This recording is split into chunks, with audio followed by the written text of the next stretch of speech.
The Salish Sea is one of the largest and most biologically diverse inland seas in the world. Its name pays tribute to the First Nations people who have inhabited the region since time immemorial.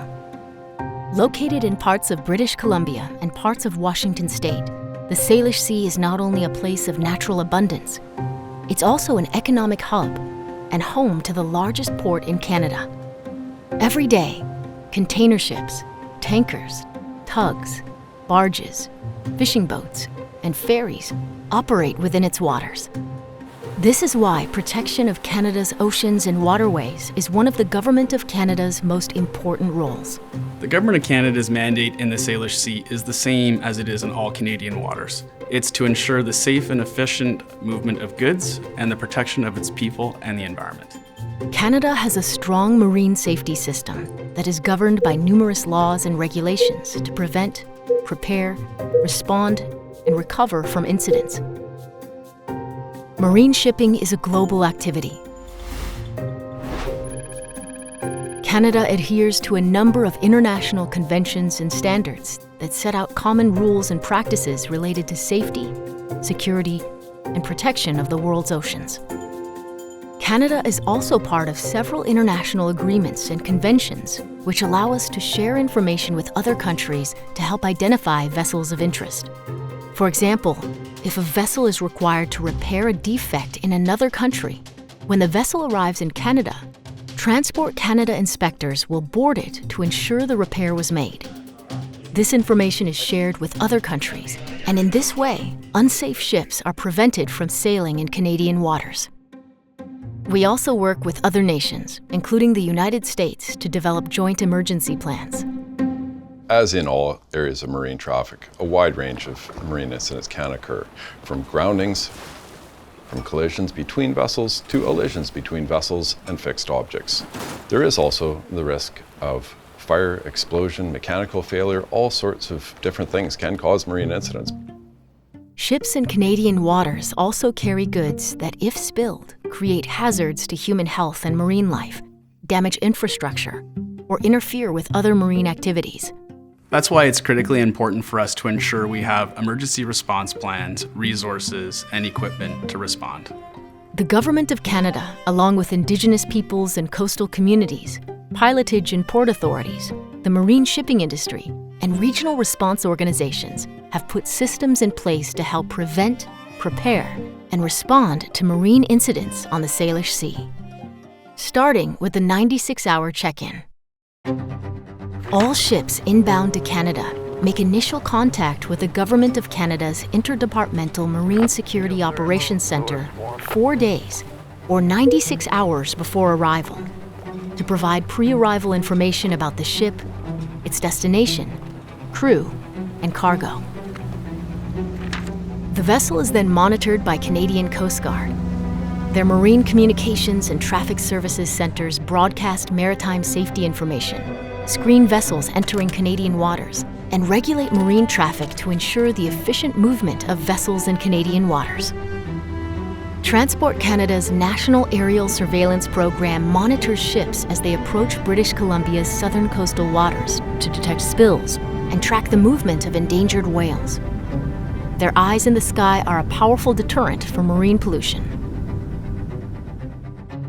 Before entering Canadian waters, ships contact the Canadian Coast Guard to provide their 24-hour report, which details the sail plan and any mechanical issues or operational requirements the ship might have.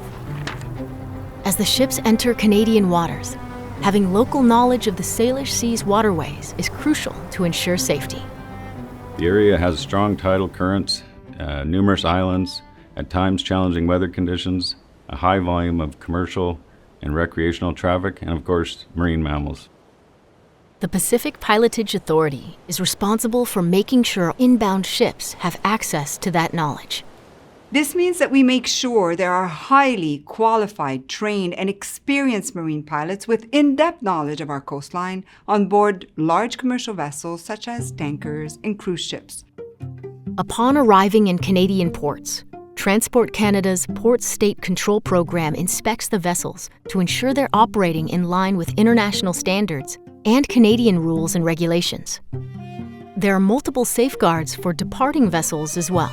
There are strict rules for full tankers to make sure accidents are prevented.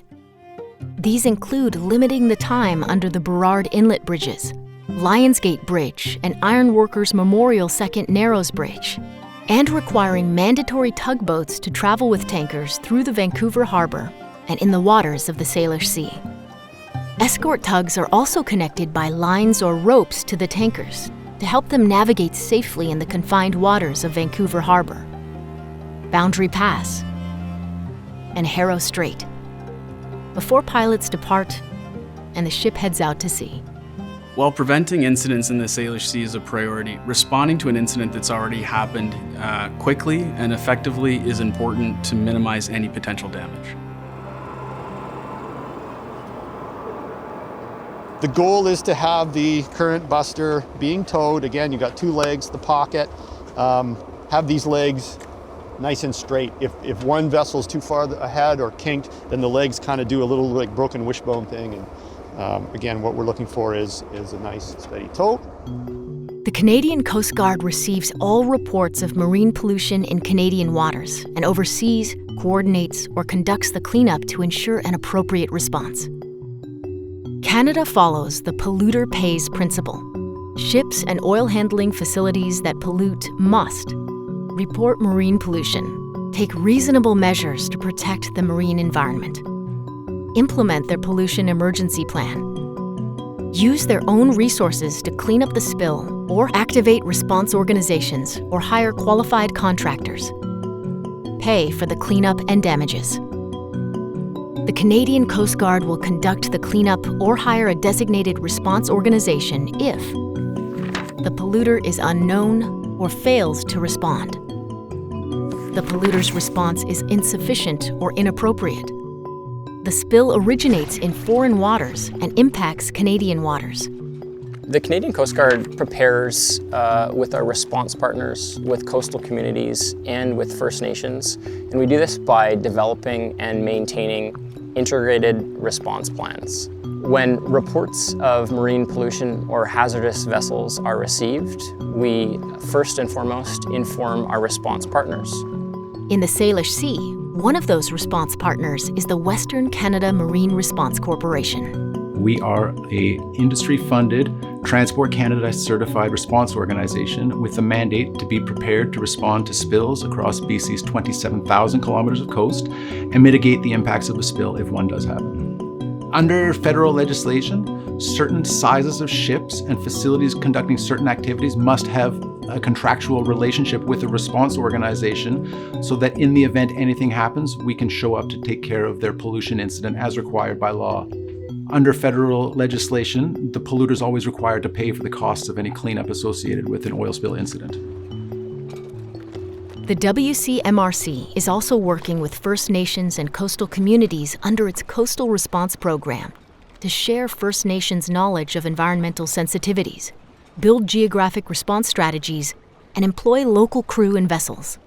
Like before we started doing all this work with WCMRC and COTUG, it used to mean that we probably just answered a phone and waited for someone to show up.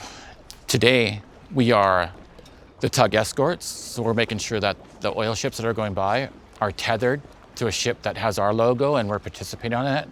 We're also the spill response base. For some, it was super important to be part of the process because we're all fishermen. We're out there every day fishing. We see the whales, we see the seals, we know what it is to protect. There are many other players, including other federal and provincial departments and local agencies that provide scientific information to help first responders manage oil spills. The Oceans Protection Plan is the largest investment ever made to protect our waterways and coastlines, while also supporting a strong Canadian economy. Today, thanks to the progress that we've made through the Ocean Protection Plan, our marine safety system is stronger than ever. The Oceans Protection Plan is improving maritime safety and preparedness and response by ensuring that there's comprehensive and integrated response planning conducted with provincial, Indigenous, municipal and federal authorities. We work with industry to ensure that the plans, procedures, resources and equipment are in place and ready to respond. The Salish Sea is a place of abundance, rich in cultural history, biodiversity, and economic opportunity. The Government of Canada is committed to working with Indigenous and coastal communities and other partners to protect this waterway for generations to come.